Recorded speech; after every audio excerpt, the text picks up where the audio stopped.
Le Canada a annoncé un plafond de 437 000 permis d'études pour l'année 2025, ce qui représente une diminution de 10% par rapport à 2024.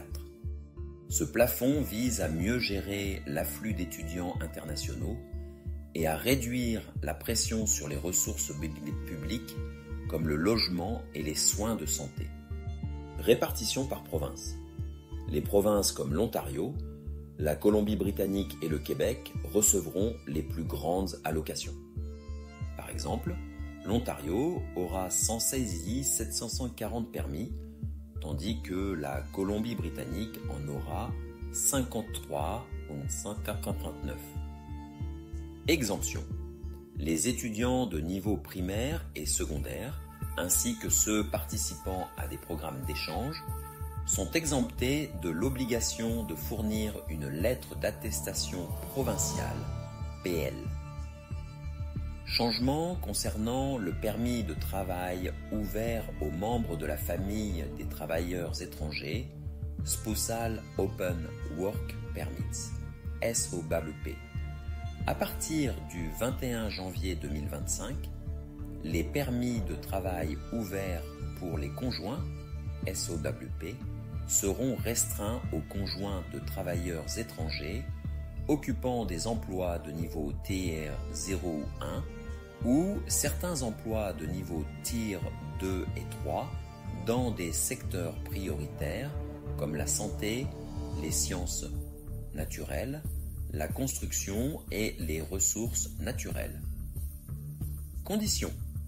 Le travailleur étranger doit avoir au moins 16 mois restants sur son permis de travail au moment de la demande. Liste des emplois éligibles. Les emplois éligibles incluent des professions techniques, comme les techniciens en électronique, les infirmiers auxiliaires, et des métiers spécialisés, comme les électriciens, les plombiers. Impact sur les étudiants. Les conjoints d'étudiants internationaux ne seront éligibles que si l'étudiant est inscrit dans un programme de maîtrise de 16 mois ou plus, un doctorat ou un programme professionnel, médecine, droit, ingénierie, etc. Processus de demande et implication. Demande de permis d'études. Les étudiants doivent soumettre leur demande dès que possible, car le nombre de permis disponibles diminuera progressivement. En 2024, environ 60% des demandes ont été approuvées, ce qui suggère un taux d'approbation similaire pour 2025. Demande de SOWP. Les conjoints doivent fournir des preuves de leur relation, ainsi que des documents attestant que le travailleur principal occupe un emploi éligible et dispose d'un permis de travail valide pour au moins 16 mois. Conseils pour les étudiants et les travailleurs. Choisissez un programme aligné sur les besoins du marché du travail. Les programmes en santé, STEM et métiers spécialisés sont prioritaires. Vérifiez votre code NOC.